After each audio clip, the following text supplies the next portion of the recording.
This video. My name is Jacques Pavan Duggal. I'm with SGS, which is the leading testing certification company. Today I would like to represent the Charter of Trust and give you some advice or information about why we initiated as industry the Charter of Trust. Then afterwards I would love to have a nice panel discussion with our panelists here on stage. Thank you for having a seat already.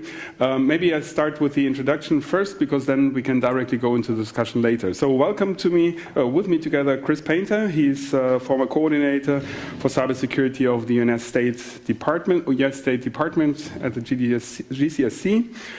We have Ada Gerkens with us, who's a senator in the Dutch Parliament. We have Paul Timmers with us, research fellow at the Oxford University and Digital Enlightenment Forum. We have Pavan Duggal with us. He already introduced himself. He's advocate of the at the Supreme Court of India. Welcome to me also Prabhat Agarwal. He's deputy head of the unit related to online platforms and e-commerce at the European Commission. Welcome also Katrien Garcia van Hoogstraten. She's lecturer and researcher at the Hague University of Applied Sciences. We have Chang-Ho Chung. He's judge at the International Criminal Court. And also welcome Jaroslav Ponda, and he was yesterday already on stage for the ITU. Welcome.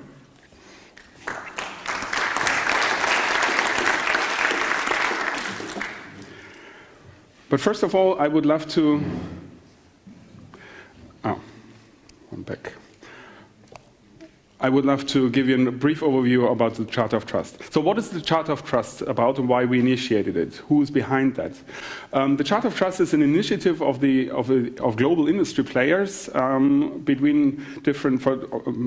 different segments and different parts of the supply chain.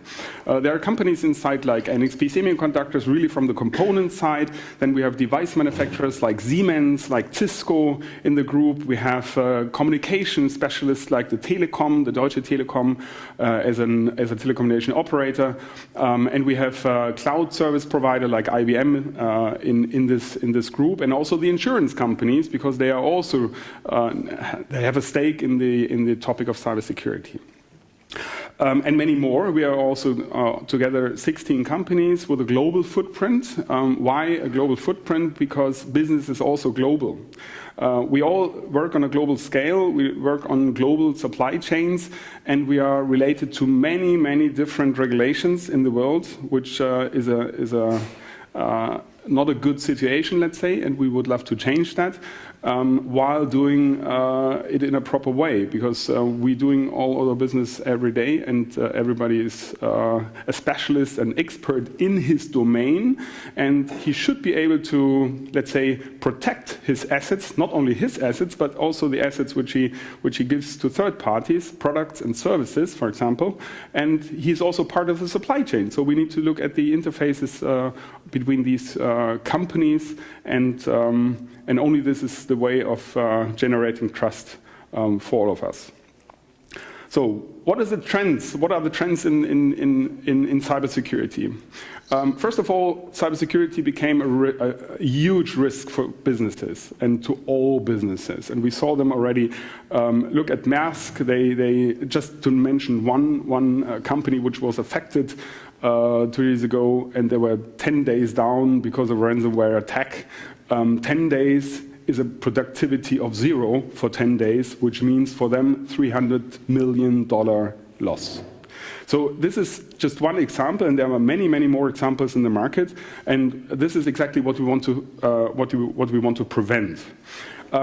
Secondly, we have a lot of technological challenges we need to face, and we talked about that today already on AI, for example. But there are also other challenges, like the pure amount of IoT devices, and we expect 30, 50, 200 billions of devices which are connected and not yet interoperable very often.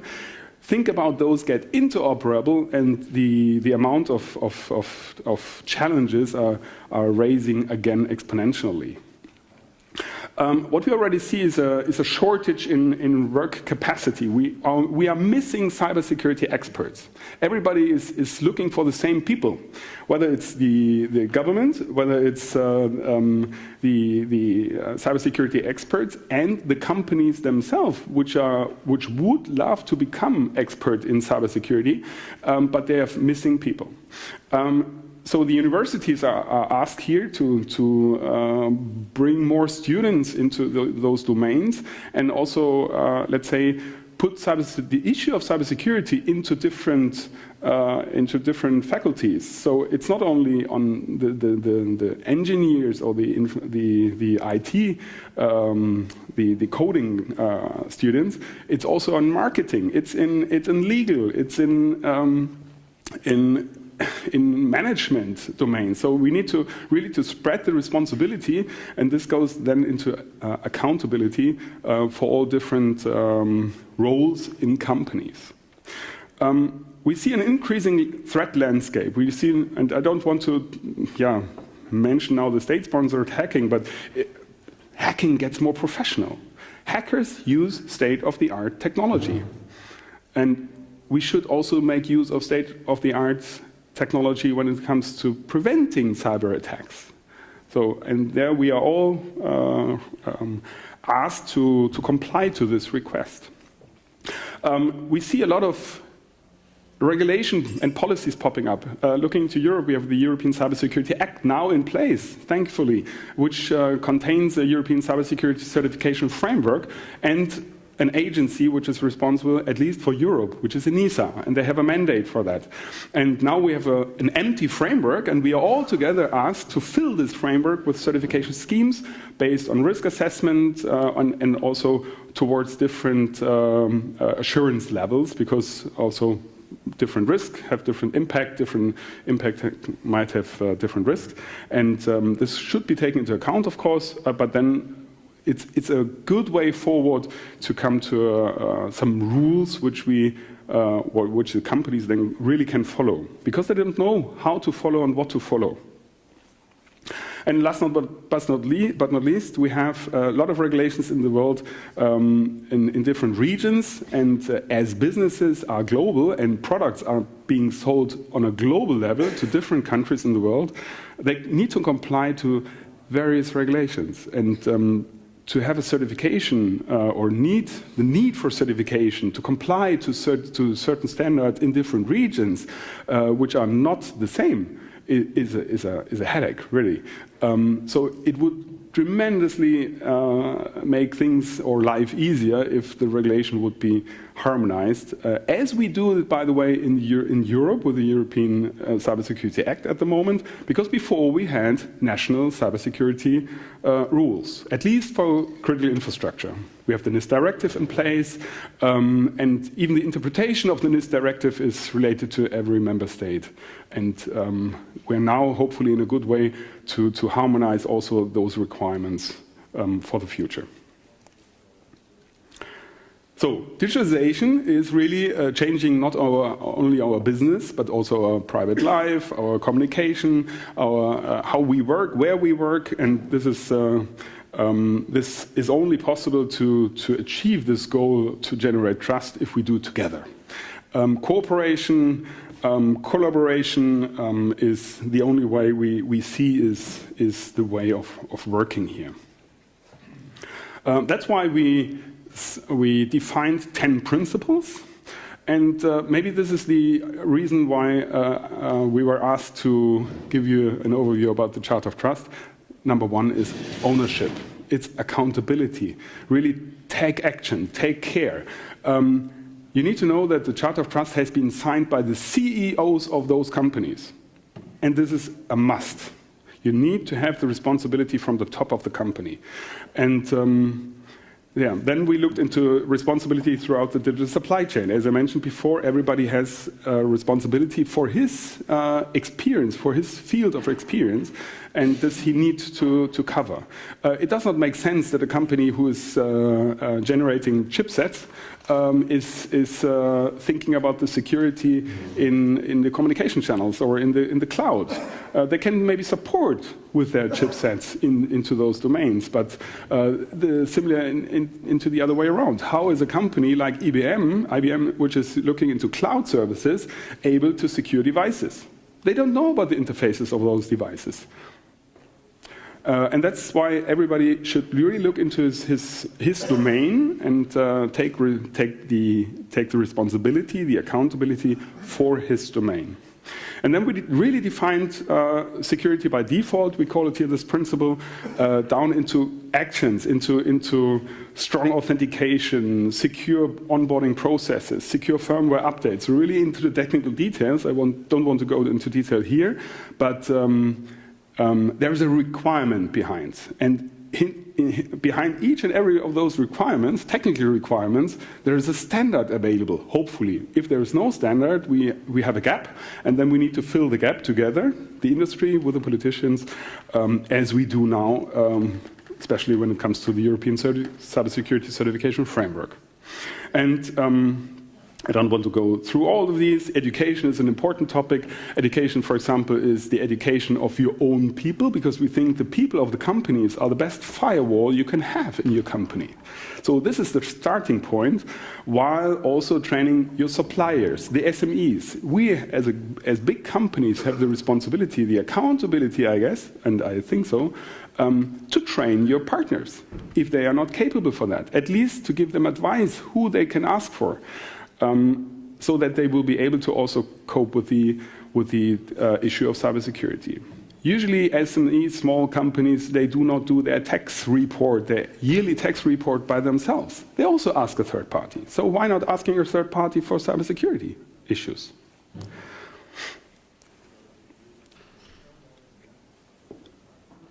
In the Chart of Trust, we see 3 dimensions here, and basically they all reflect what I was already saying, which is technology. Really, we try to initiate pilot projects within our group of members. We are getting into the political discussion with different governments of different regions. So really do roadshows in Washington, in Tokyo, really to get into the discussion with those governments to, let's say, give the message that we have a need for global outreach, so for global harmonized standards and regulation policies. If they are in place, please keep them somehow together. And the third one is, it is also related to business. So security is one of the core of the digital business models, and we should take this into account by design. From the beginning, from the very, very beginning of the first thinking, how do we design devices, services, and communication in a secure way? So, supply chain security, as I mentioned, I don't think I go here into more detail. Education as well. So I think the main topic here is what I mentioned, and I would love to share this with you, and hopefully we will have the chance to leverage this into many, many more companies, SMEs, into other regions in the world. I had today already a discussion with IPO, with the Young Professional Organization, because they represent 28 or 30,000 companies, SMEs in this world, and this would be a brilliant fit, let's say, to leverage also into all our partners, because we counted the suppliers of our 16 companies, and this is about 1 million suppliers.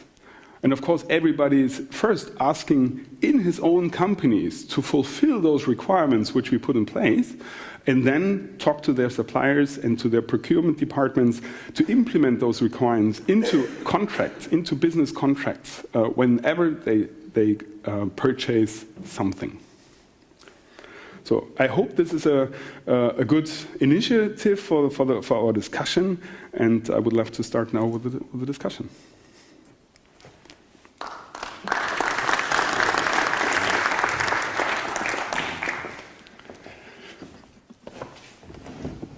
So maybe Chris, you want to start?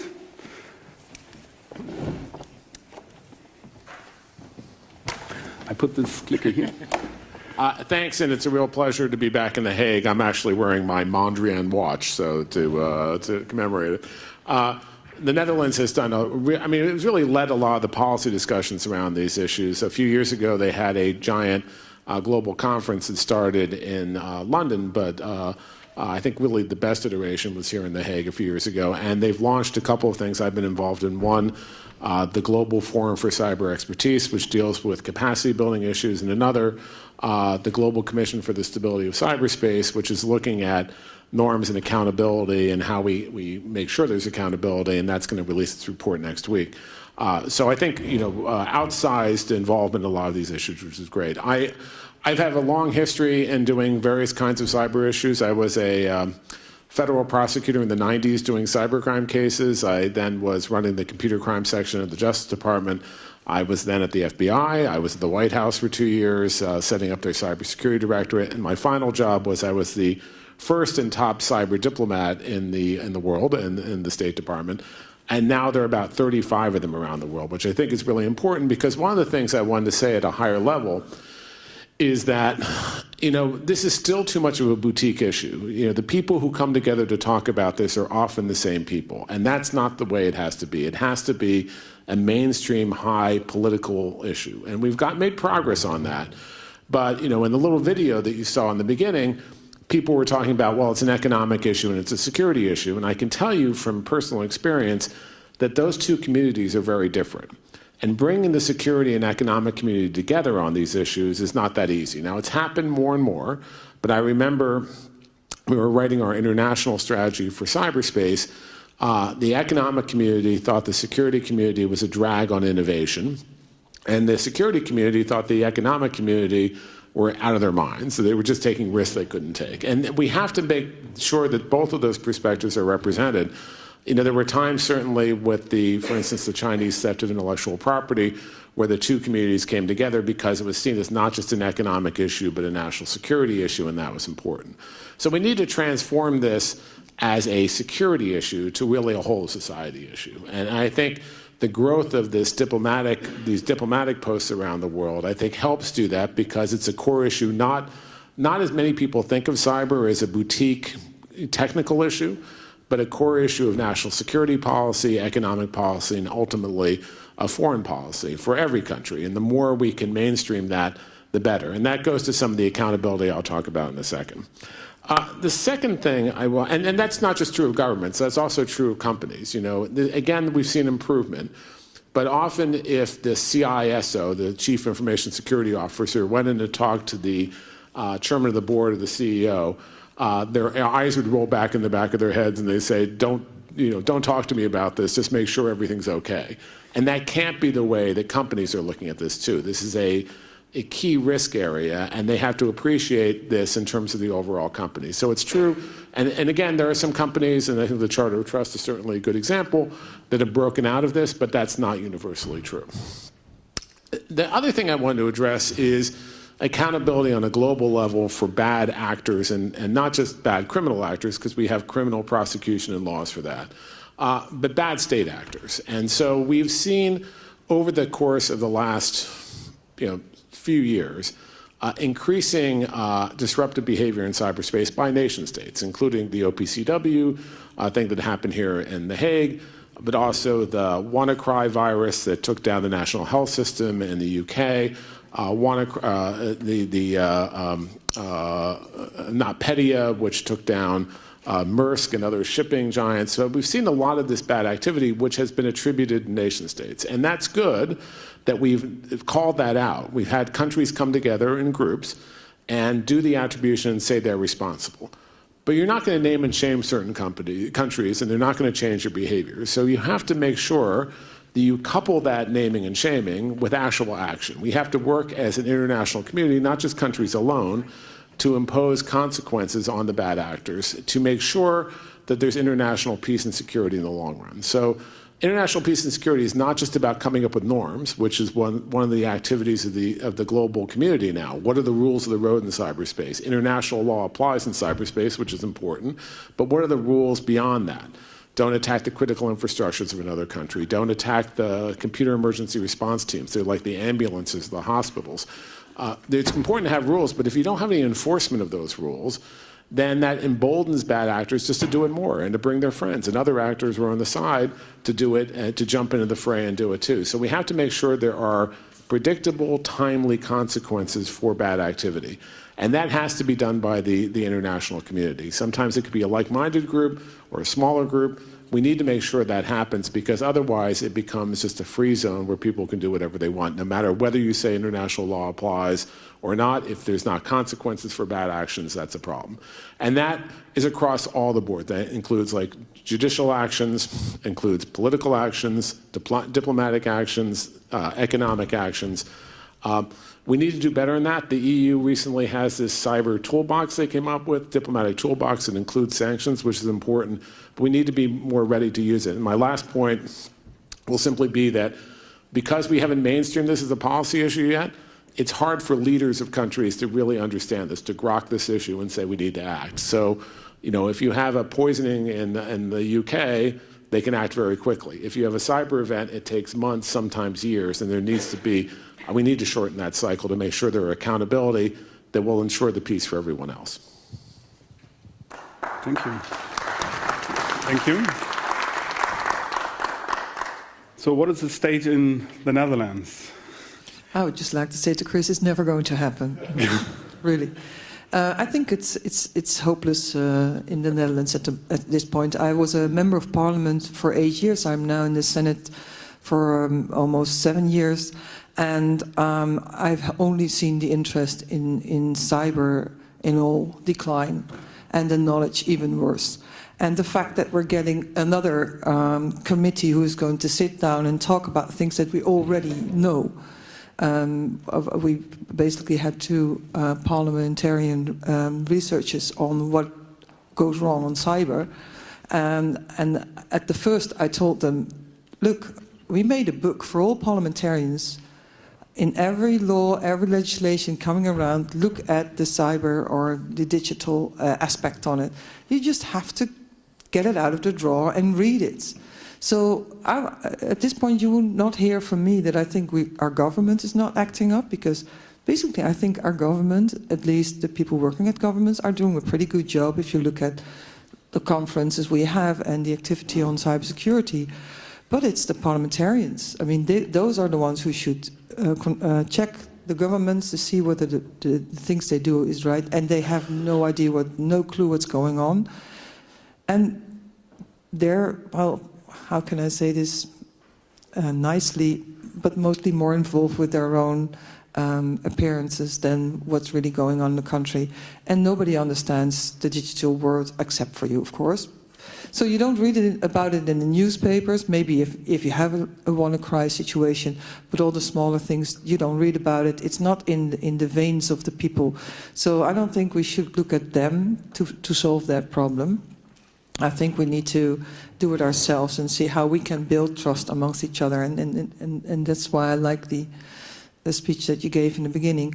Now, next to my work as a senator, I'm also the managing director of the Dutch hotline on child sexual abuse material. Now, if you talk about a problem, what we have there is when we find out that legislation is not sufficient, the Criminal Act is not sufficient, because if we would take down the bad hosters by law, we would then come into the field of freedom of expression, freedom of speech, and all the things that we don't want to go to. It is a thin line, but we need to do something. And so we have this very interesting project going on now, which is an authority on child sexual abuse material. You probably know about, we have very many different authorities. On GDPR we have one on the economical affairs, on the financial markets, but we don't have one on the internet market. So we were looking at, what hurts bad hosters the most, and that's money. They're in it for making the money. So we don't have the possibility to give fines. We only have the possibility to, if people spread child sexual abuse material, to throw them in jail.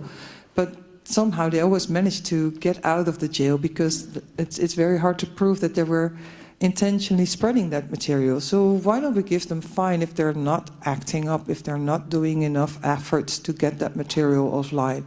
Now we're looking at that now, but it's not going to be a normal authority.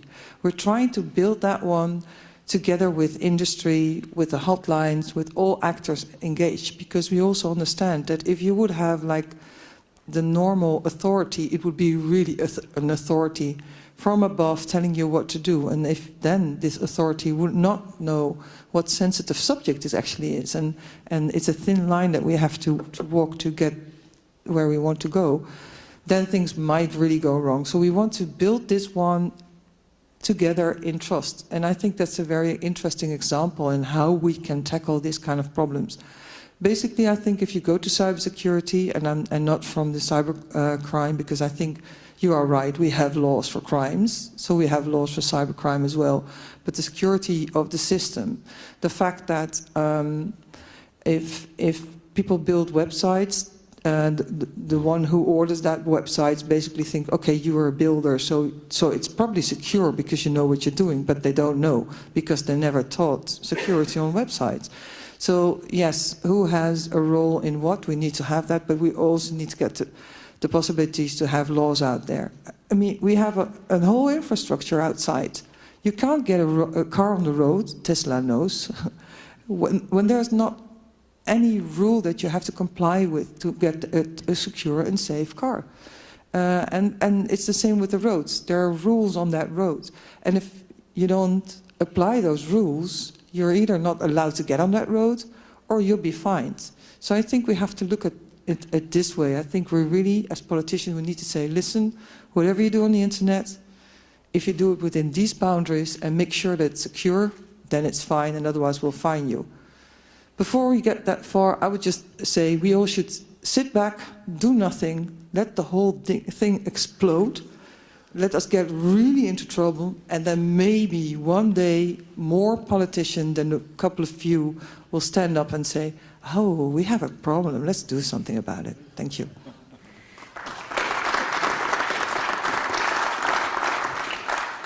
So let things explode. I write that down. Eh? No, hopefully not. Paul. Yeah, I hope it doesn't explode when I'm tonight in the airplane.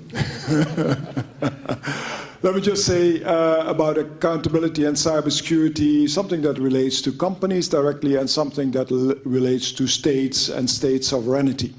So on accountability for cybersecurity and companies, there is of course a number of companies that are doing critical infrastructures, for example, that are under the law, under the Network and Information Security Directive, for example, in Europe. That's the cybersecurity part, and closely related to that is the data protection. So almost everybody, of course, is directly under the GDPR, and perhaps in the future there is accountability under some kind of AI regulation, which will also be closely related, I'm sure, to cybersecurity. Now, recently, in the context of AI and ethics, we did with the European Institute of Technology in the health innovation sector a survey on how do you look at AI and ethics. And what they find important is clearly things like human oversight, cybersecurity, privacy, transparency. And what I found a little bit surprising is when you get to the topic of accountability, they actually, well, they were not so worried about that. You know, it wasn't such a high priority. Why not? If you look at the detailed comments, is that people said in the health innovation and in the health sector, well, actually we know how to deal with accountability, how to do redress, how to deal with complaints, how to keep audit trails, how to do a responsible trade-off between one interest and the other interest. Quite interesting. And I think I got also a little bit worried, because I think several of these critical infrastructures, and health is amongst them, but energy, transport, the plane, etc. are also amongst them. They may think, in a certain sense, we already know how to deal with accountability because we do it anyway, already. And I'm not sure that that is true. So I think it would be good to put accountability really to the test. So I think this event, this type of conference is also really good. Let practice meet policy in accountability and see what actually happens. Secondly, accountability and the state, state sovereignty.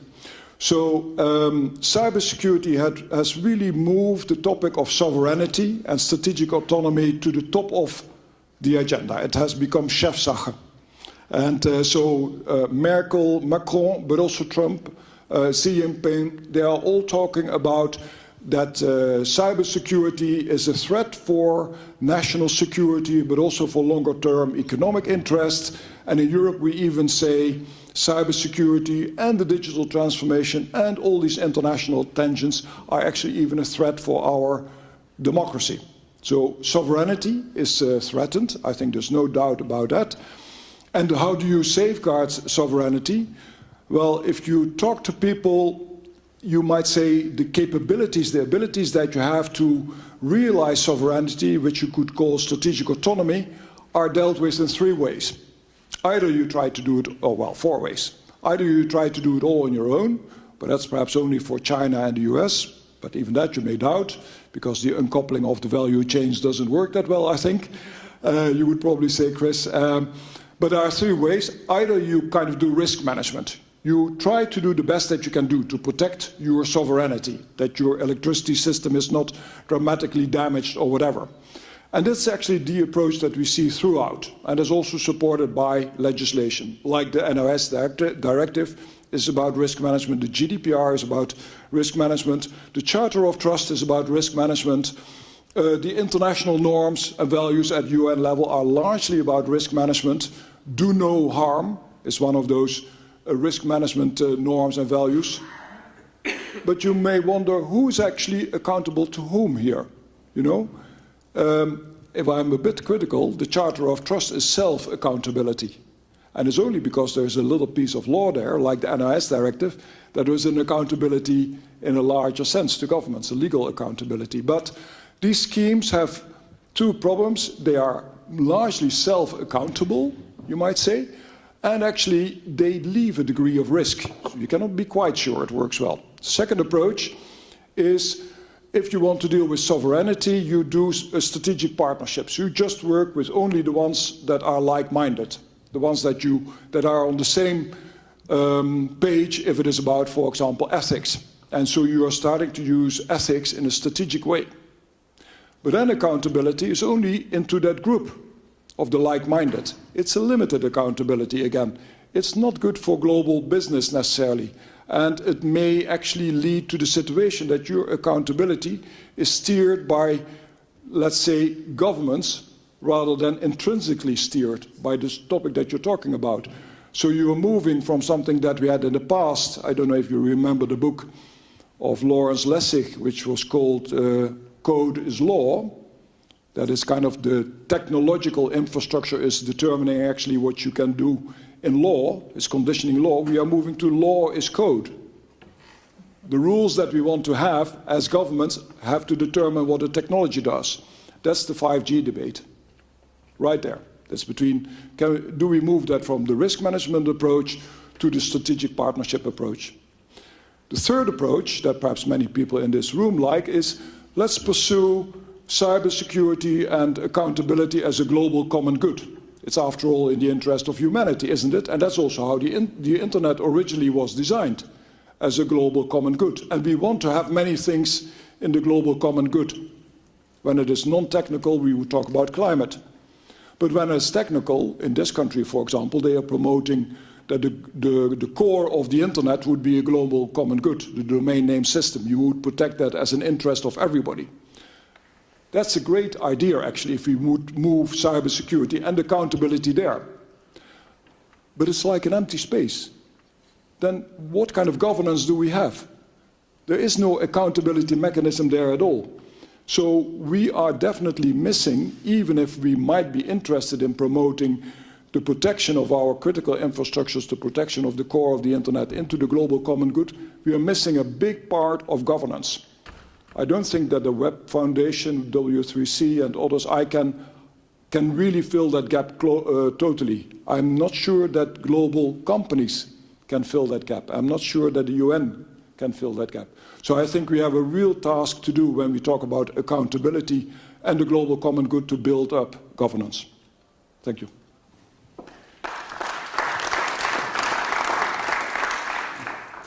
And by the way, I would like to remind you to write down your questions, because we have a Q&A later. Good.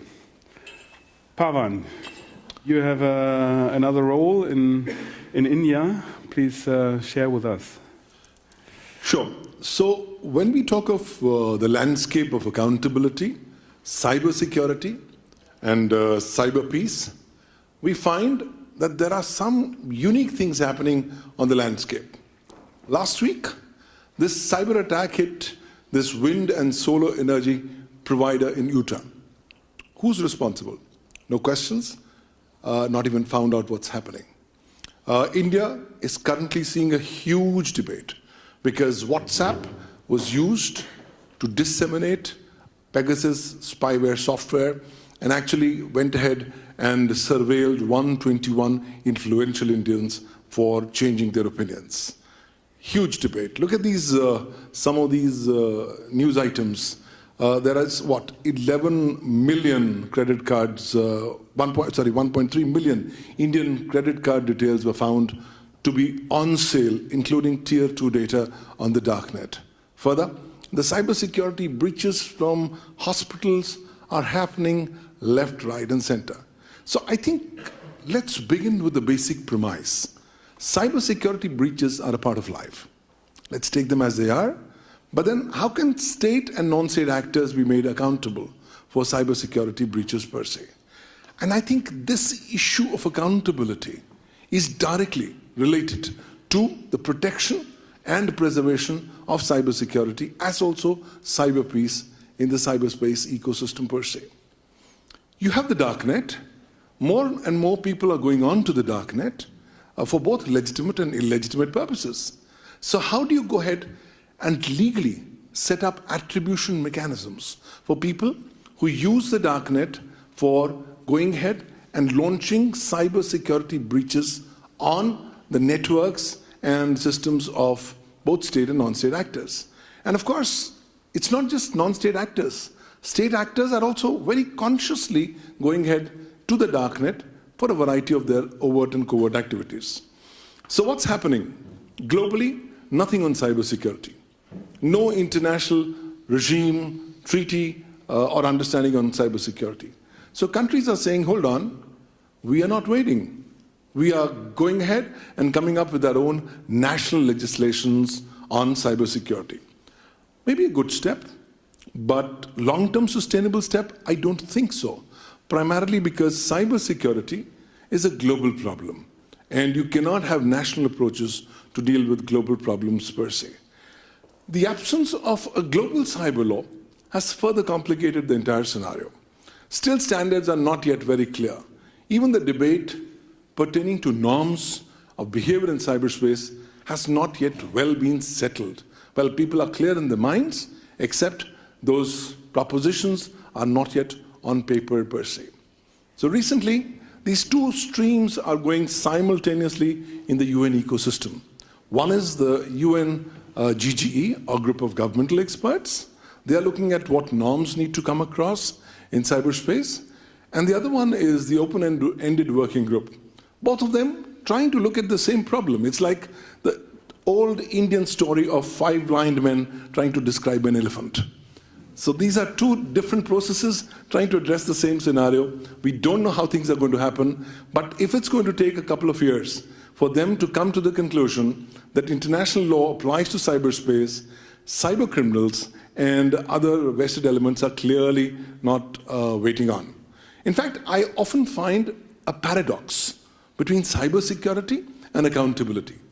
The very fact that I can be cyber secure without giving my complete details is a distinct reality, whereas more and more stakeholders and legal systems have expectations that I must be accountable to certain things. So complicate the entire scenario, and you find that state and non-state actors both are in the same boat. They're in the same common bathroom because they both do overt and covert activities. And nobody wants to really call out the cat. Why? Because it doesn't really help them. So today, this entire issue of sovereignty has come up in a big way. Cyber sovereignty is the flavor of the season. Every country wants to say, look, my cyber sovereignty is very, very topical for me. The latest entrant into this ball game is Vietnam. Vietnam has come up with a national cybersecurity law, which has come up with the concept of national cyberspace. Hold on. I thought cyberspace was global, but they're saying, look, the entire internet is my national cyberspace, and my law applies to the same. So clearly, I think work needs to be done. And let's begin with the basics. Let's begin with trying to find out how can we actually go ahead and deal with the anonymity riddle that's up on the darknet. Because cyber peace is going to be always endangered from dangers on the darknet. Because all kinds of actors would be interested in destabilizing whatever little remains of cybersecurity or cyber peace per se. Now, this is the next new trend that I'm seeing. It's not your normal infrastructure that's under attack. It's the critical information infrastructure. And lo and behold, every country is beginning to have the same flavor of what Estonia had in 2007, what Ukraine had in 2016 when their grid was taken down. Look at this. India is also not behind. Our nuclear power station was actually attacked with a cyber malware. And it was done a few months back. It's only come out in the public domain now. Hackers, this is another story, they're actually demanding, or they demanded huge Bitcoin ransom from the Johannesburg city, because after they had attacked it. And this is the flavor that I'm beginning to see in America. Different states, different cities, different municipalities are now being specifically targeted, destabilized, stopped from working, till such time they'll end up paying ransomware. In one state, one city chose not to pay the ransomware and has now actually spent 3 times the amount of money actually that was demanded in ransomware. So the prudence versus practicality is a big issue. Also, I think new legislative approaches are required.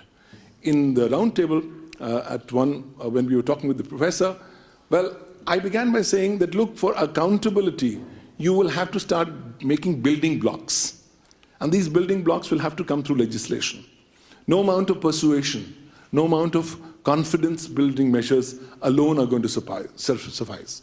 And of course, even for cyber peace, the biggest stakeholder today, apart from government, being the private sector, wants to have some guarantees. They want to have legal protections so that they can contribute to cybersecurity per se. Look what's happening across the world. China, last 2 years, has come up with 3 national legislations on cybersecurity. And they're very clear that their national security includes cybersecurity. They're also very clear that their cybersecurity extends not just to their territorial boundaries, but also to outer space, to deep sea beds, to the Arctic and to the Antarctic. Now that's the huge new approach. Countries are saying, let me bite more than what I can chew. Let me come up with very broad-ranging legal instruments. When the time comes to interpret them, I will interpret them. And that's why all kinds of cybersecurity approaches have been extensively brought forward in this Chinese model, which is a unique model for other countries to follow. And hold on, if you think China is alone, you're mistaken. A number of countries are very actively engaging and examining this model of how it can actually be gone ahead and customized to their local requirements. On top of it, Russia has come up with a data localization law. It actually says, you want to do business with Russians in Russia, please put your data within the physical boundaries of Russia. And that's yet another approach of trying to deal with cybersecurity. On top of it, when I look at Vietnam, the last kid on the block has actually come up with a lot of new concepts in their national cybersecurity legislation. I think it's like every new guy who comes up with a new legislation is actually going ahead and bettering the previous standard because he or that particular case state actor is learning from the experiences of others. And you look at what now Russia has done. The RUNet law has been passed.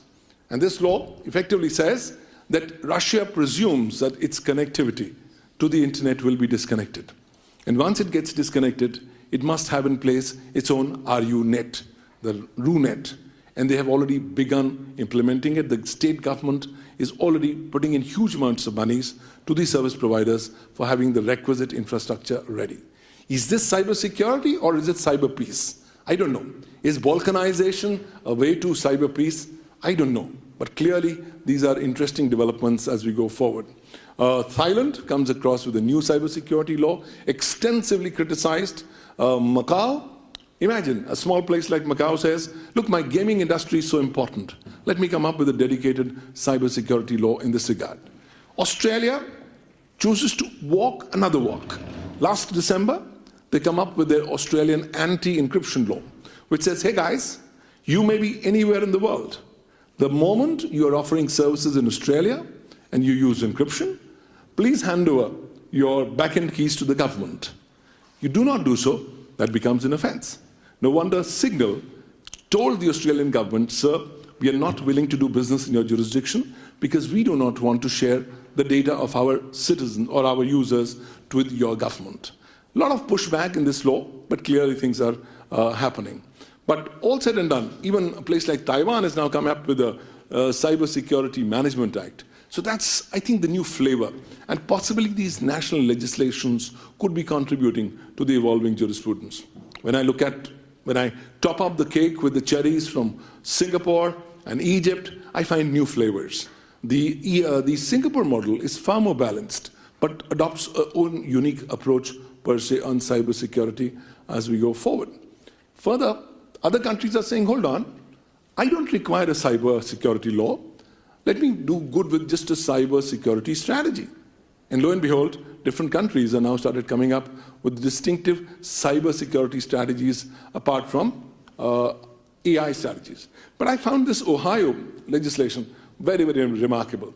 Well, its legislation has for the first time come up with the concept of a cyber security safe harbor.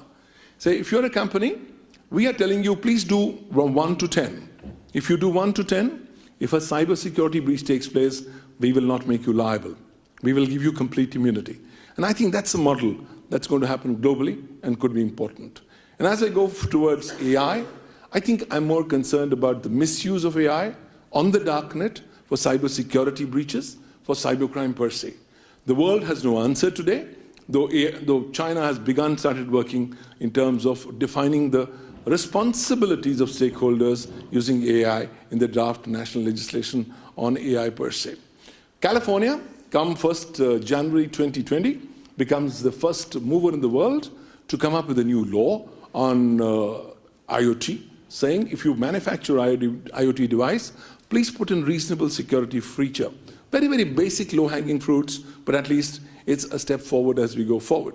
And if you're a company, you are mandated under the said law to follow up with the reasonable minimum security levels. Now, I think the UK is trying to examine the California approach and is coming up with their own version on what things are. We at the International Commission on Cybersecurity Law have realized, look, different people are talking different tunes. Why don't we go ahead and collate the common minimum denominators of legal principles that should go ahead and regulate cybersecurity at a global level? And that's what we are currently doing at the International Commission on Cybersecurity Law. I'll finally conclude by saying there's actually need for coming up with these denominators, because nobody wants to come up to these common minimum basic principles, these basic building blocks. If you have your building blocks correct and right in place at the right time, that is going to contribute to a large extent towards protection and preservation of cyber peace. Otherwise, it's just going to be a utopian dream. There will be breaches left, right, and center, and everybody is going to just feign not just ignorance, but also all kinds of helplessness. And I think this is what we will be debating in this international conference on cyber law, cybercrime, and cybersecurity that happens 10 days from now in New Delhi, where in 55 different sessions we will try to explore what are these emerging new realities and how can this conference contribute to evolving jurisprudence. All said and done, very exciting space, but nobody has the correct, clear answers. Hopefully, these summits like the Hague Summit is going to contribute to the evolving jurisprudence on this issue of accountability of cybersecurity and cyber peace. Thank you, ladies and gentlemen.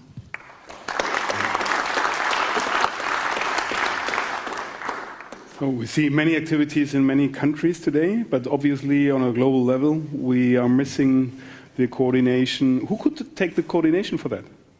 Well, that's the big golden question. But somebody will have to wake up and bell the cat. But clearly right now it's all an island approach, a silo approach. Everybody says, I, me, myself and my world, my ecosystem. That'll have to breach across because islands will have to start getting connected with bridges and stakeholders will have to start talking with each other. We come to that. Prabhat, thank you. Thanks. This was a super inspiring overview of the international scene. So I just used the space now to just zoom in a little bit on the European Union's perspective and on the question on accountability. And I think the framework that we have set in place, first of all, I think recognizes that the question that we are discussing here is a kind of multifaceted and multidisciplinary approach. So it cannot be easily attacked only from one angle or from one set of actors. I think this is something that is really a key presumption that goes into the shaping of European Union policy on this.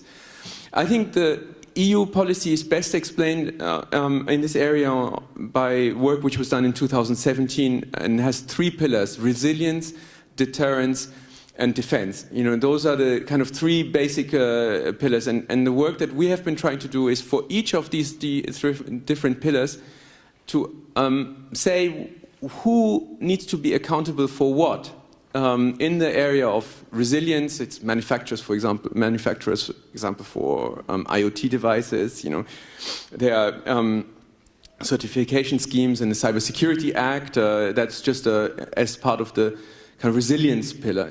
In the case of deterrence, we have been working together a little bit like Chris and the others have mentioned on diplomatic responses, stepping up something, but responses which have teeth. It's clear that they don't only need to be declarations and good words. It's something that needs to also have something with consequences. In that context, I think an international framework which has a common denominator approach, like was just explained, is certainly something very interesting to be examined further. And some efforts like the Tallinn Manual and so on kind of could be stepping stones towards such a framework, with more teeth. I think those 3 pillars, resilience, deterrence, and defense, and of course I don't need to kind of go into the cybercrime part because we've already kind of discussed this a little bit, they form the basic framework and accountability. And just a couple of additional comments that I think are worth making.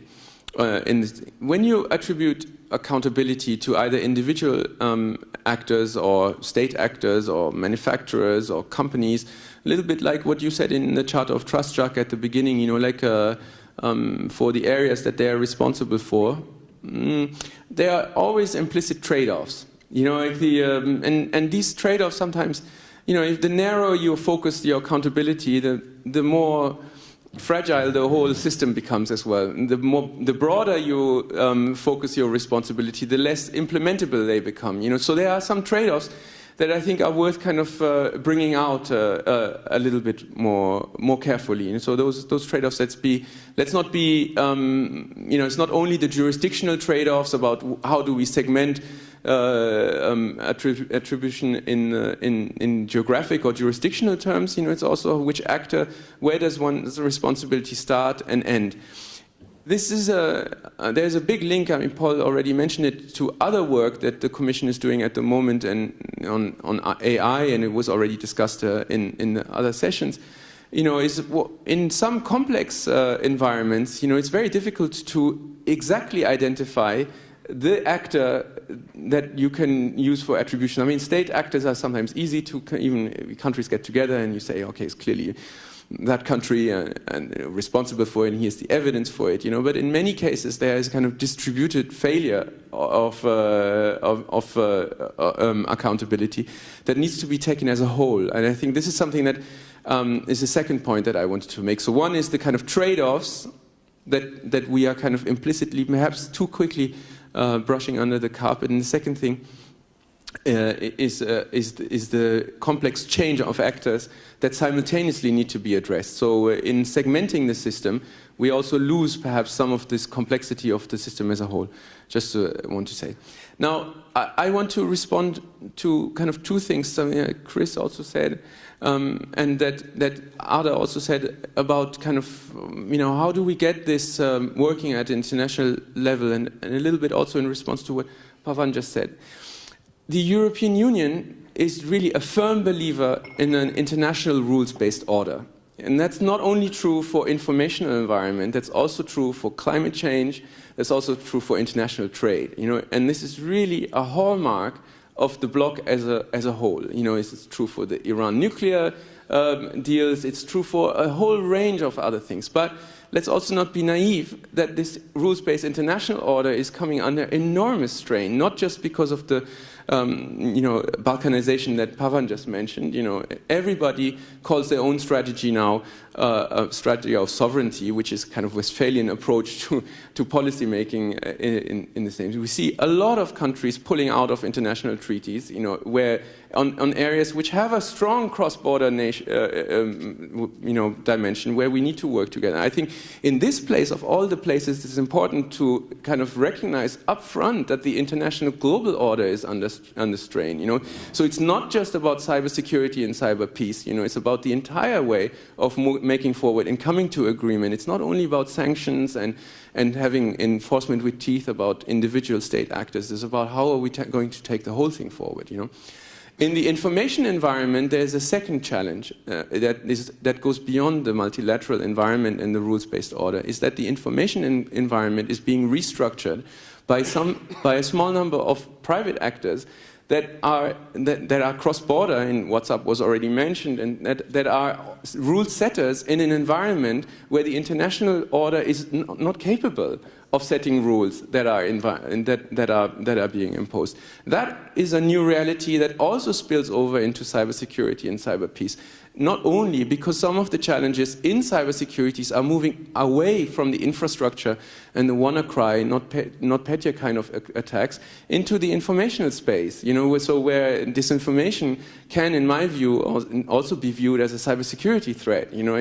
But just in another part of the ecosystem. So in that ecosystem, the failure of coming to any kind of agreement at international level is, of course, a natural incentive, and this is really no criticism, it's just a description, for private companies to set the rules, and that are then variously criticized because they may or may not be compatible with local rules. But this is an interaction which we need to take into account when we speak about international rules as well. So there's a multiplicity of actors, and the way we go forward depends on the coherence and our ability to set international rules, but also on our ability to come to meaningful technology regulation that makes sense also for not only for users, but also for the actors that are rule setters in the global space. And so with this, I can just summarize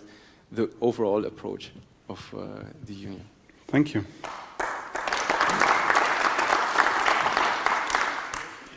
So, is there any possibility to work together between? No, Catherine.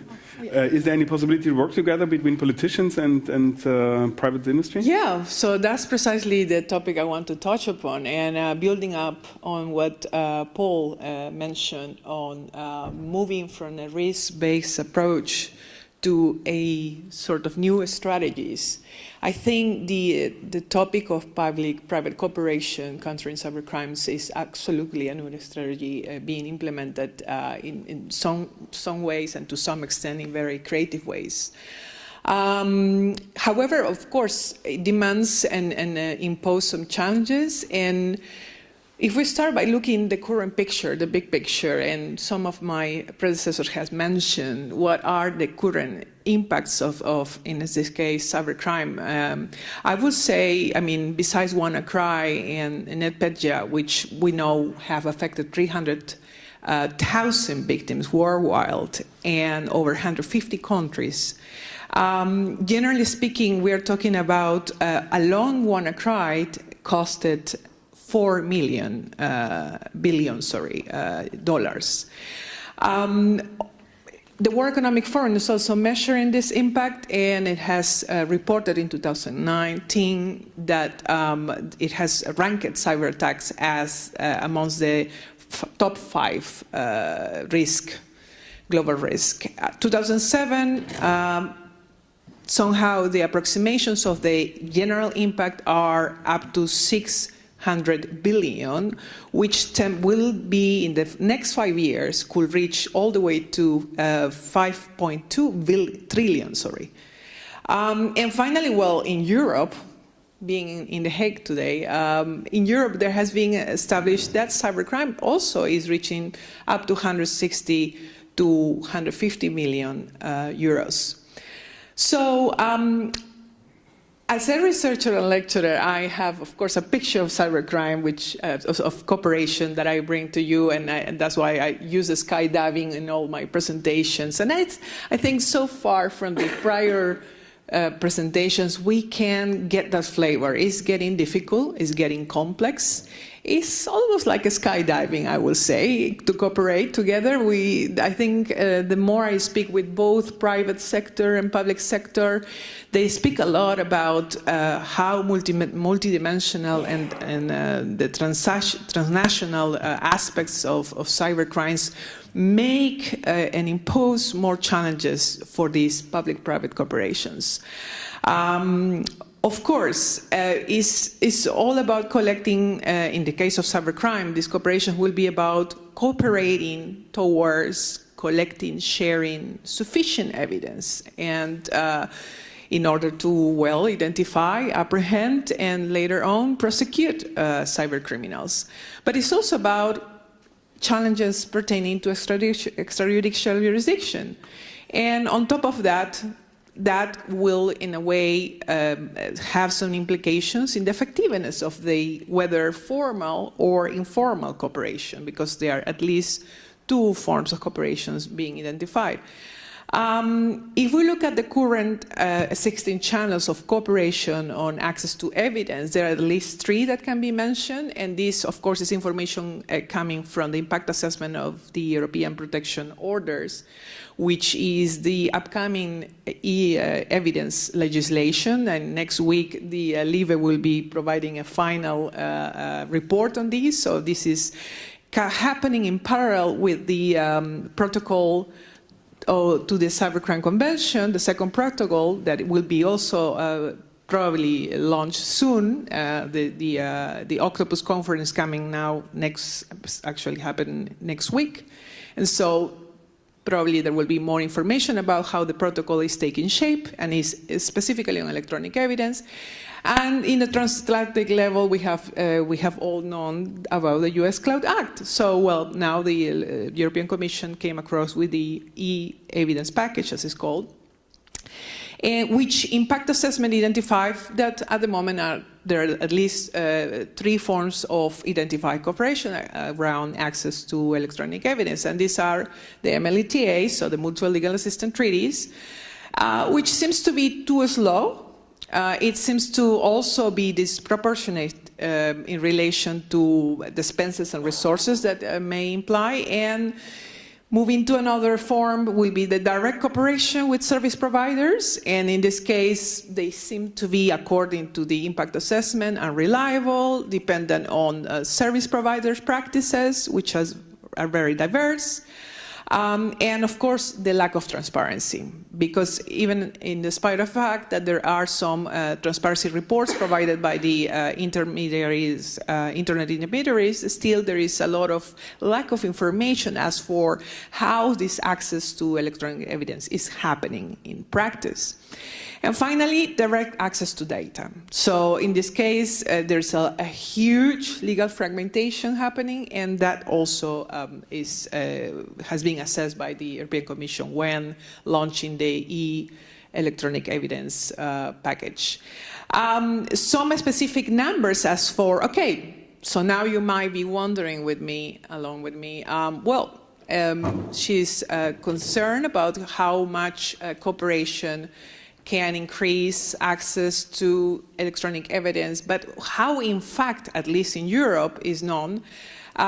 is the exchange of this electronic evidence. So 85% of electronic evidence in any form is relevant to all type of investigations. And this is beyond the scope of cyber crimes. All type of investigations, crime investigations require e-evidence.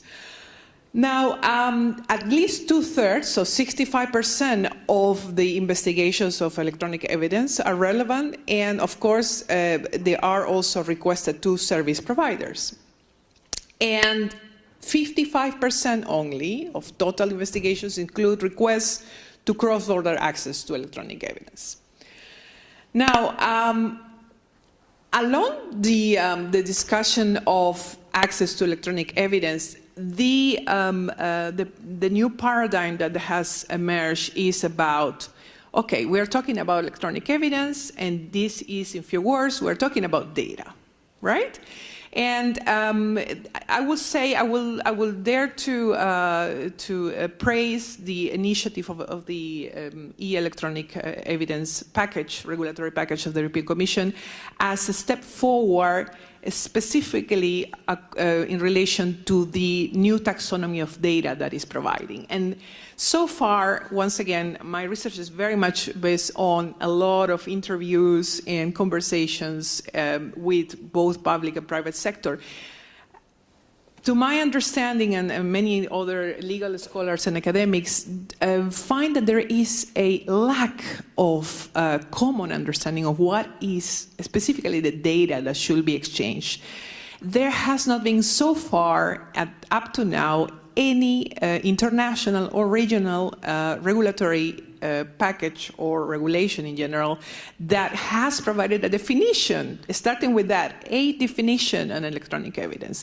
And so, of course, there has not been, therefore, any regulatory package that has provided for a taxonomy of data that has to be exchanged. So this is the first time, and that's why this e-evidence regulatory package is, in a way, providing for first time some differentiation for basically law enforcement and private sector to be, at least to start to be in the same line as for what kind of data need to be exchanged. Of course, the impact assessment also provides some data as for what is the exchange, the percentage of data that has been exchanged so far. As for instance, within the EU, as for direct cooperation concerns, there has been non-content data exchange, so in what pertains to subscriber data, all the way to 55%. Metadata, 47%, and content data, well, there is a none. So that's one of, for instance, of the indicators that the European Commission has used to base their analysis on the launch of this regulation.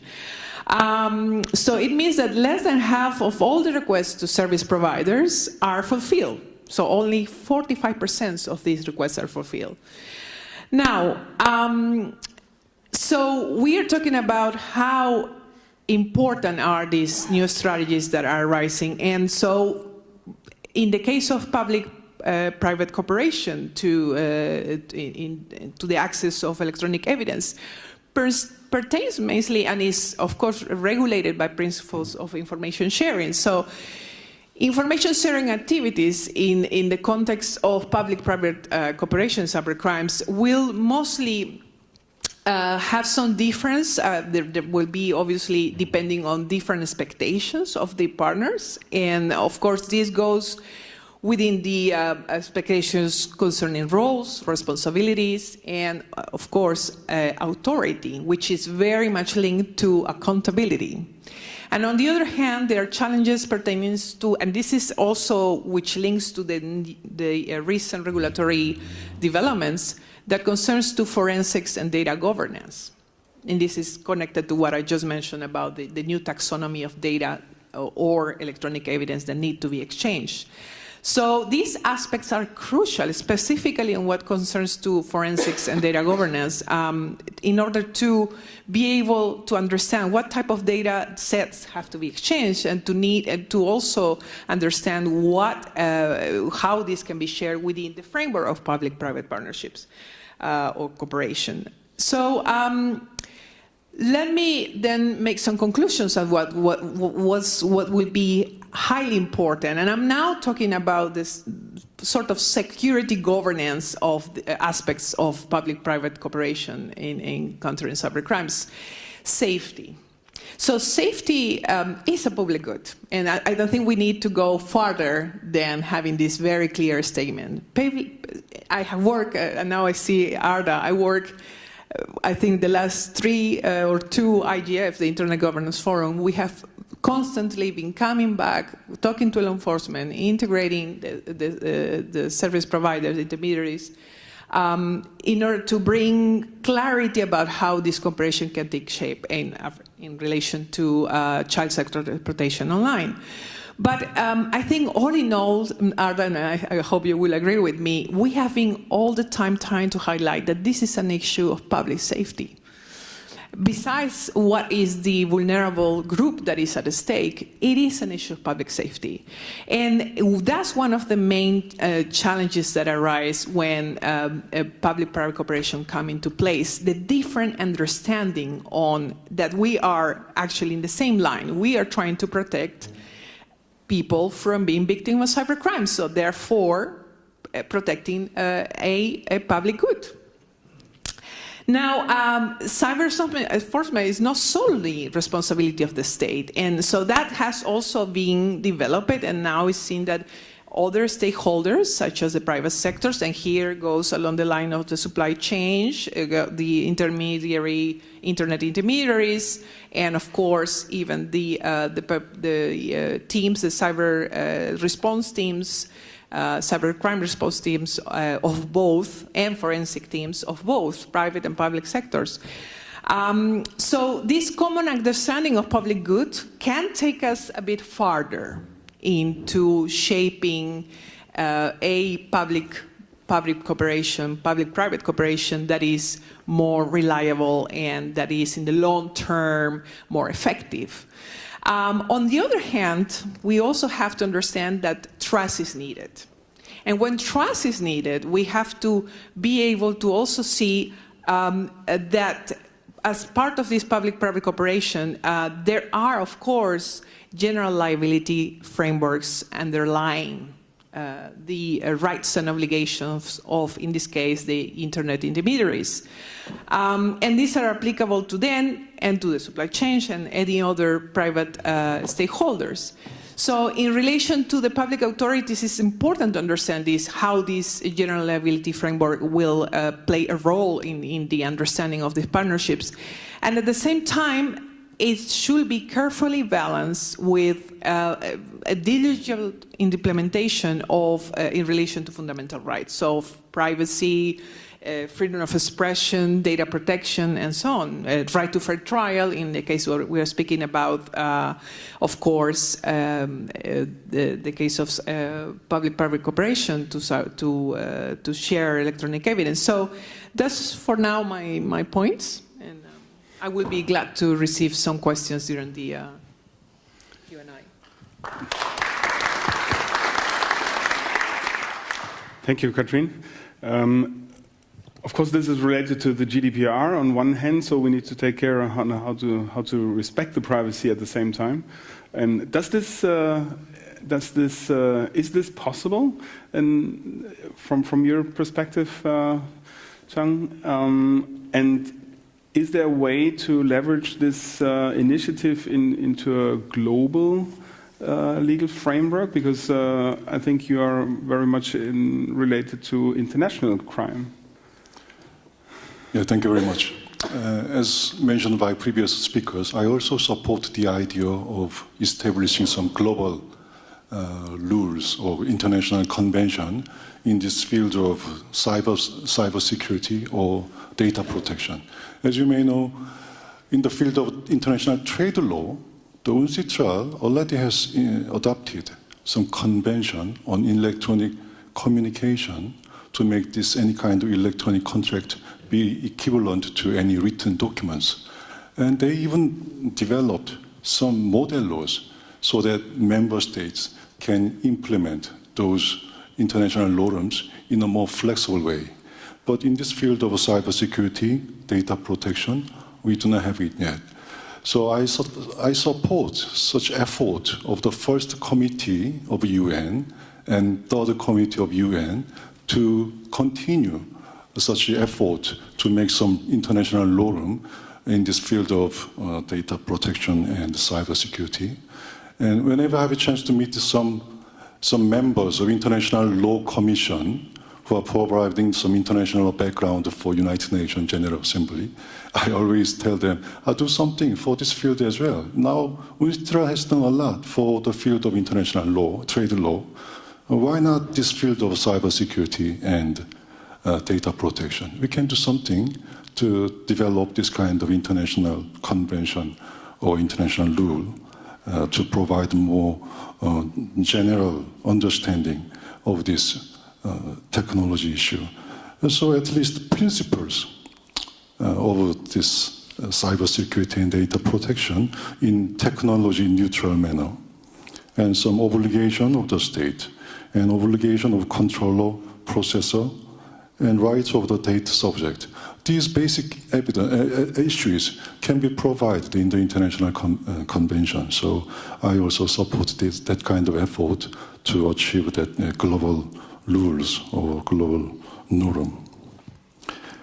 And as mentioned, our previous speaker, many countries already, anyway, developed, legislated domestic laws to protect for data protection and cybersecurity. So judges, prosecutors, lawyers are already busy for many criminal civil cases at domestic court level. But International Criminal Court, our mandate is limited only these 4 very serious crimes. So we are not covering all national crimes. So only these 4 crimes. So these crimes, we cannot, it's not easy to tackle that kind of some violation of any data protection or violation of some cyber security. But one thing, this is not my idea, but one issue we are discussing in the academy side is this one. We have crime of aggression. At the moment, we do not have any case of crime of aggression.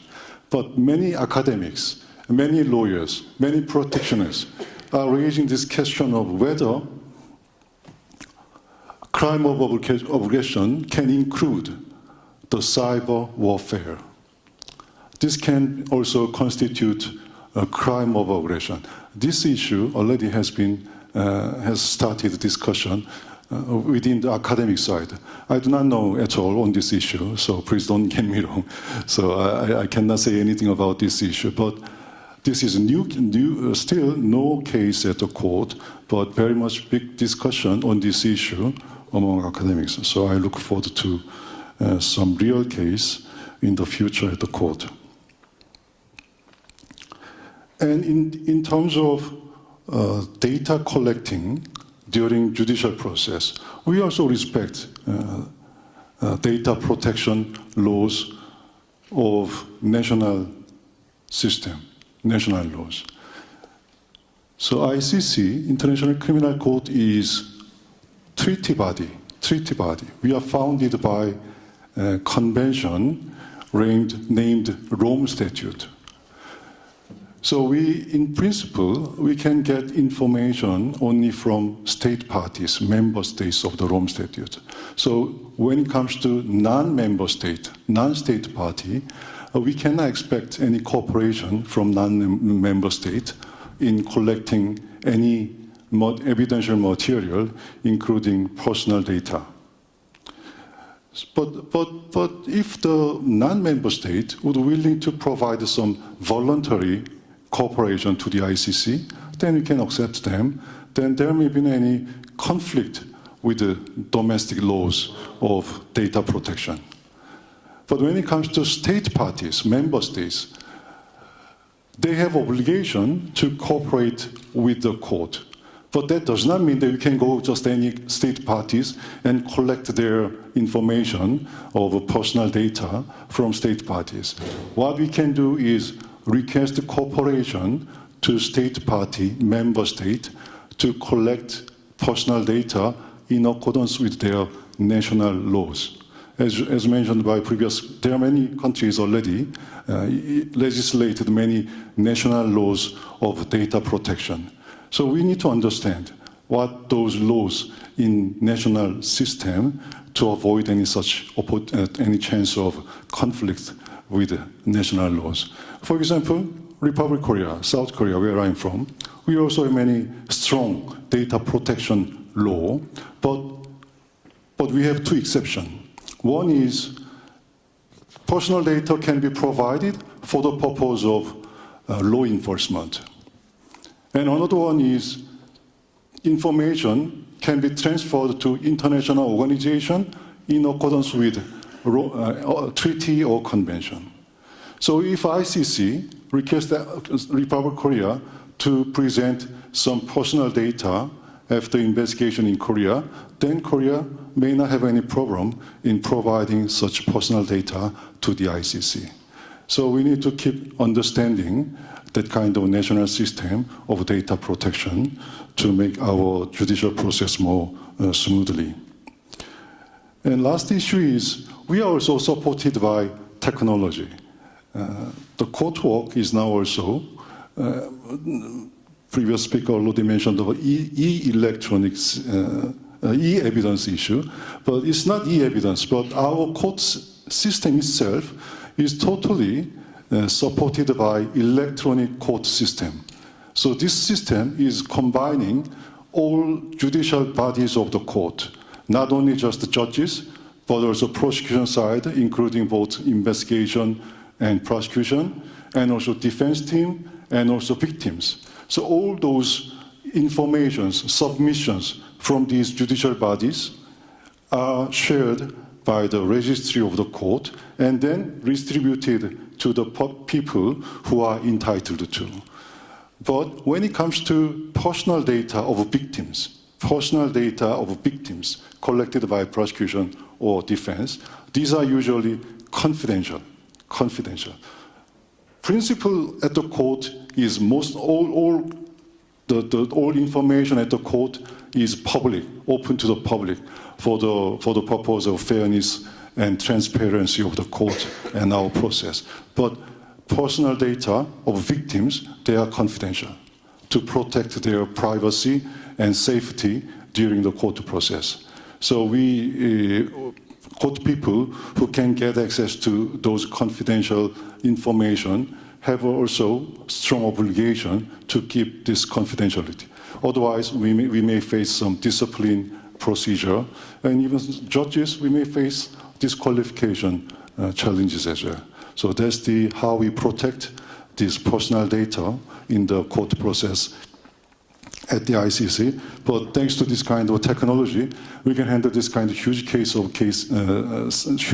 of cases in a more efficient way, handling thousands of material evidences and also hundreds of thousands of pages of evidences without any problem in evaluating the values of those documents. I will stop here. Thank you very much. Thank you. Maybe before we continue, thank you, Paul. You need to catch his flight, so but we continue directly. Thank you. So we learned about the issue between privacy and maybe, the obligation of using or of publishing data during a process. Could the ITU support here? Well, from our perspective, we as the UN specialized agency in ICTs, we are facilitating the global dialogue and with most of the focus on the technologies. Of course, going through this process, for us, it's very important that the countries are prioritizing cybersecurity at the top level. And the situation is very looking quite good in the developed economies. But once we're going to the developing countries, the status quo is not that glossy. As I said already in the opening segment, we are trying to better understand the preparedness and the commitment of the nations to the fate of the cybersecurity. And the index is helping us in doing this, going through the legal, technical, organizational capacity building and the cooperation components of screening the countries. We try to understand what type of the gaps exist there. And the gaps exist massively, I would say. We are taking a look at the existence of the national cybersecurity strategies.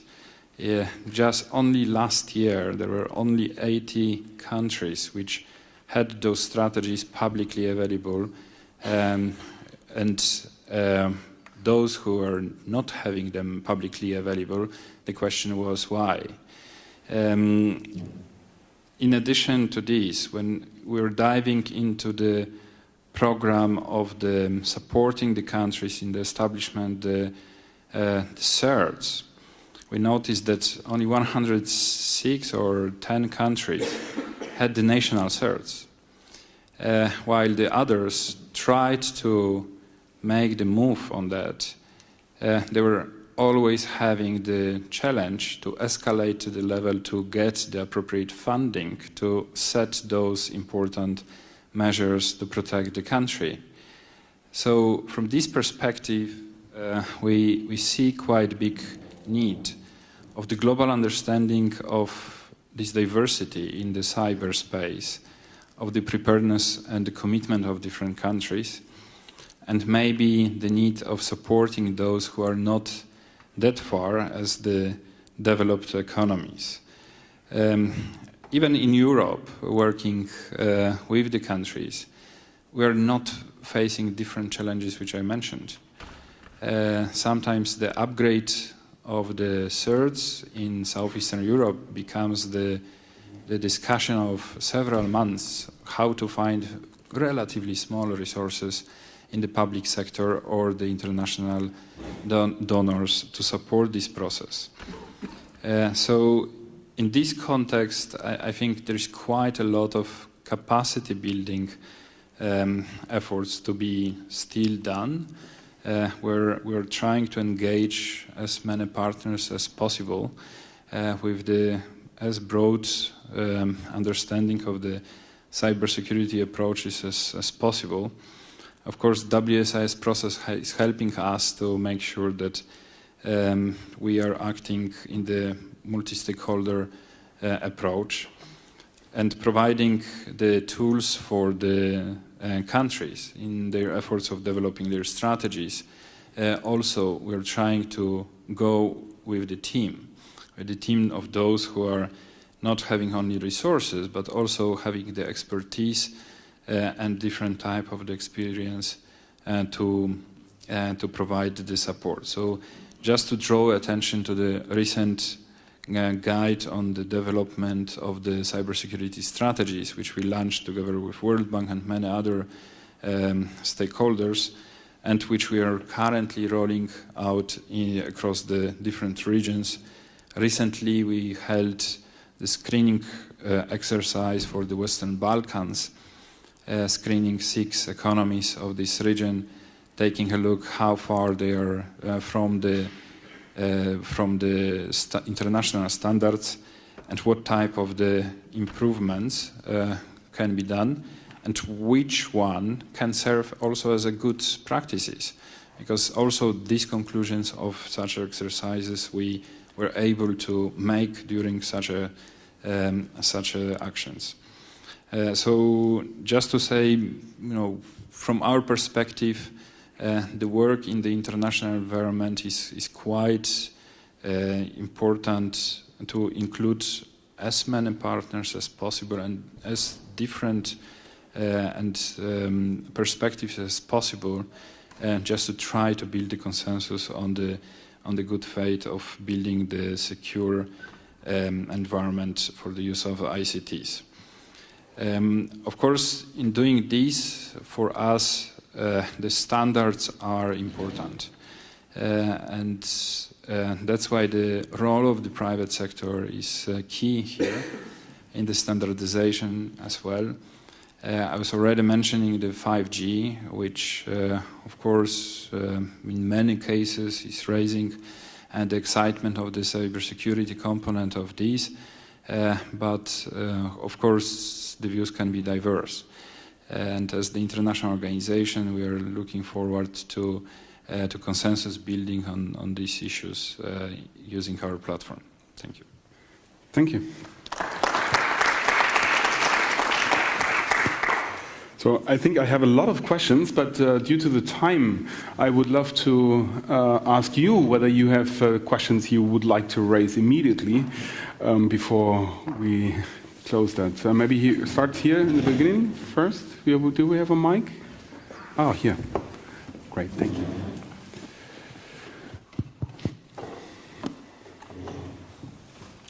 Hi, good afternoon. Thank you very much. My name is Nicholas. I'm from the University of Duisburg-Essen in Germany.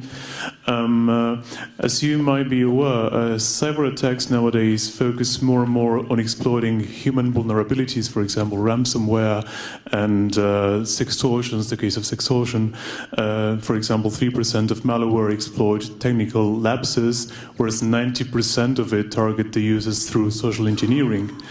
In this case, the success of the attack is measured on the extent in which the attacker can persuade the victim to do something harmful. I was wondering, what do you think is the current state of the public policies regarding counteracting social engineering attacks? And what do you think is the role, or should be the role, of the public and the private sector on promoting the development of user-centered countermeasures? Thank you. Maybe Chris, yeah? I can start. Look, I don't think this is not just in the cyber world. Human stupidity is always a vector that people try to target, or sometimes it might be just not being aware of the threat. And there's been a lot of work done to raise awareness, but frankly, I think that has its limits. You can't imagine your grandmother taking the defenses she needs to do to protect her computer system, and then. In the physical world, when I was a prosecutor, there were lots of people, even very sophisticated people, who were taken in just by financial scams. So this is not new to cyber. And I think the answer is that we can't just rely on that as a level of defense. I think we have to get the internet service providers and others to raise the defense a level up so that they're actually doing it on that level. There's been some efforts underway to do that, to look for these issues and try to ameliorate them at that level. Because if you're making the individual the first line defense, it's just not going to work in the long term.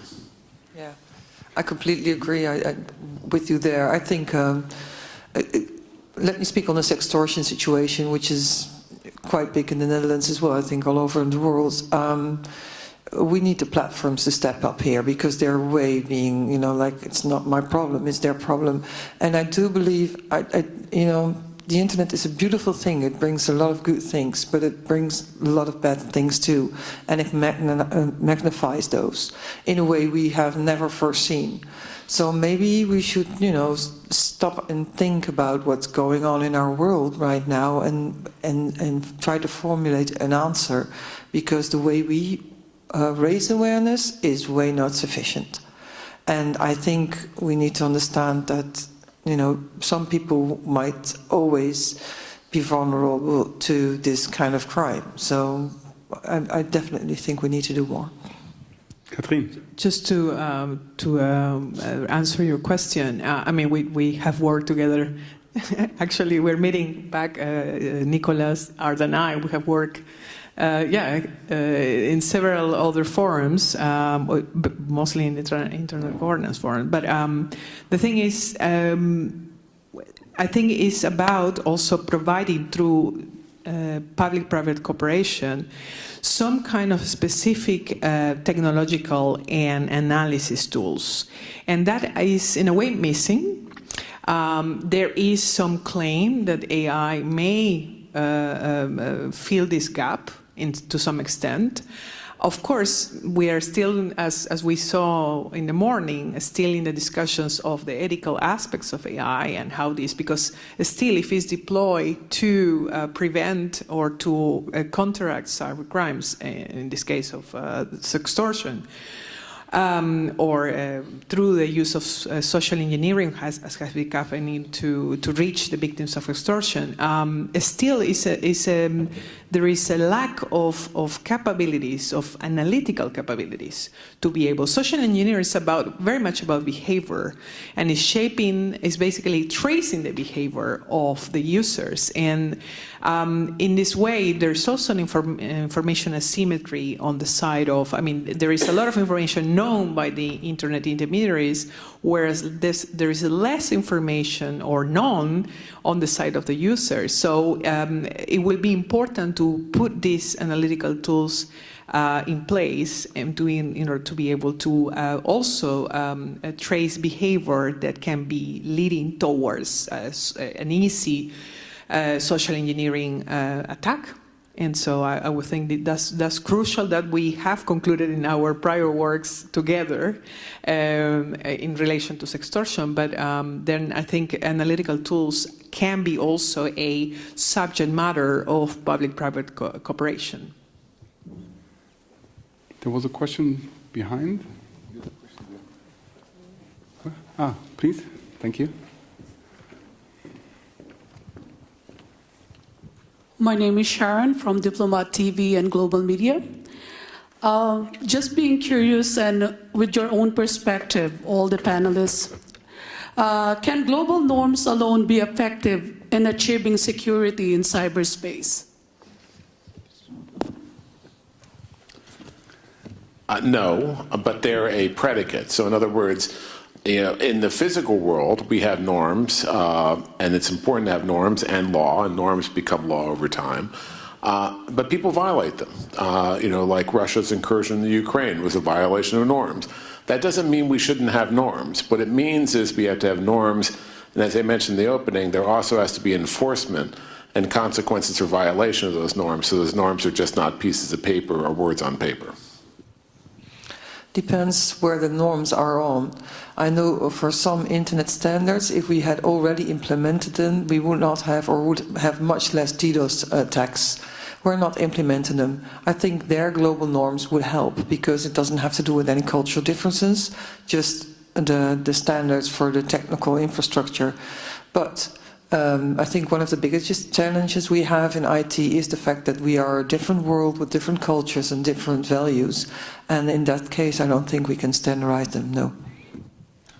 I believe that today the landscape is full of landmines.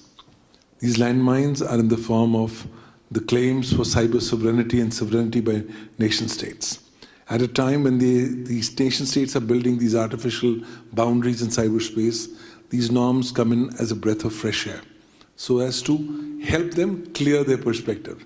If you're going to go straight away with these kind of perspectives to nation states and say, let's have something internationally, it's going to be shot down straight away. So it becomes a kind of an interregnum. And norms are, of course, only for having persuasive value. They can always be violated and will be violated. However, the naming and shaming in the eyes of the international community could be yet another important mechanism so as to rein in those actors who may choose not to actually go ahead and adhere to norms. But clearly norms are giving their way to the solidification of not just soft law but also hard law, and ultimately the evolution of legal jurisprudence in this regard. Thanks. So I think I've already said it in my previous intervention. I think that international norms are useful and important to have. I fully agree with the previous speakers, but I also think that they're not necessarily enough. I think there are a number of other things that have not been mentioned here in this round of Q&A. I think there's an amount of digital literacy that is necessary also to actually make these norms function.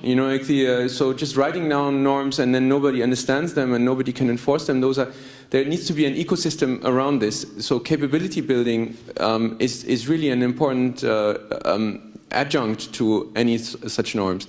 And that capability building actually addresses a whole range of actors. This is not only this is ranging from individuals, just also responding to your questions about human vulnerabilities, like but companies, of course, as well, their abilities, governments through the cert systems, which we heard is sometimes underfunded and so on. But also, I'm sure, the legal system, I'm very impressed by the very digitally savvy judges on this panel, but in my work, I can tell you this is a extraordinary, exceptional selection of judges. Many judges struggle to understand the digital norms that are placed in front of them, even on rules inside the union, for example. So this is something that also requires capacity building. I'm very impressed to see the digital capabilities of the International Criminal Court. It's not the impression I get from the European Court of Justice when I visit that building every now and then. And so there is a whole range of capability buildings that need to go along with the norms. And so just to say we have an international treaty and then everything will be fine, I think that really is not correct. Yeah, absolutely endorsing also the digital literacy and also responsibility, because I think generally any knowledge comes with also the responsibility to accept the knowledge of what could be harmful when we are interacting online, for instance, without really taking any responsibility as well from the state and the internet intermediaries. But I think digital literacy should be achieved with the sole aim to empower. And so if we have so many cases, as Arda has reported, on sextortion and child sexual exploitation, is because we're failing. We're failing big time, and I think it's not a difficult task. And in terms of the rulemaking, I think we don't need to reinvent the wheel. We already have strong principles of rule of law that, for instance, the ICC, where I worked, by the way, in 2007, so I know that there are principles that are already into place and regulations. Of course, we cannot apply in the Rome Statute as we have heard from the judge, but we can use those rules of law principles to basically inspire what the shaping of cyber norms is going to take place. So I think that's crucial. Okay.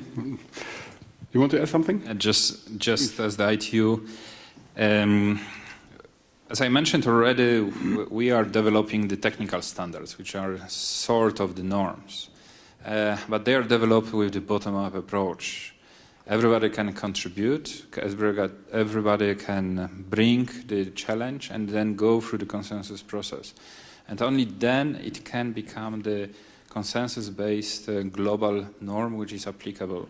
There are more than 200 norms like that at the standardization sector, and they are used, and they are contributing to the improvement of the security at the global level.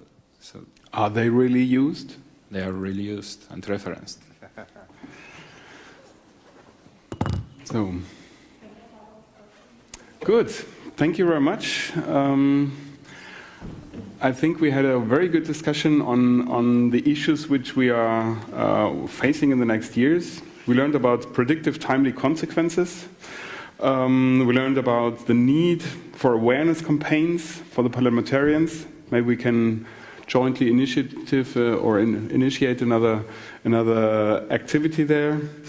We don't let things explode, hopefully.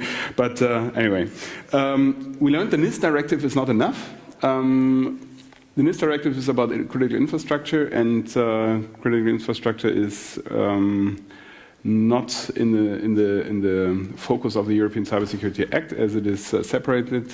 I don't know. We handle this one. Maybe we will tackle this topic at the next panel discussion. We see the absence of global law. We see the absence of, but we see the national laws as a first step. We saw. Thank you, Pavel, for this impressive presentation on this, that there is activity in many countries, but we are missing the harmonization, right? From a business perspective, we need this harmonization, absolutely. We see the need for the access to e-evidence to solve issues in this area, and the difficulty to combine GDPR requirements or privacy requirements with those e-evidence requirements. And finally, thank you for your question, because this question was really a perfect last question to the panel discussion. We learned we need to work on international rules, and that is not only to have the norms in place, but also to have the acceptance of all member states and of all states in the various in the world globally in place, and to have them, let's say, active and have all the stakeholders contributing to it. Thank you for the audience, for the questions. Thank you to the panelists, and I think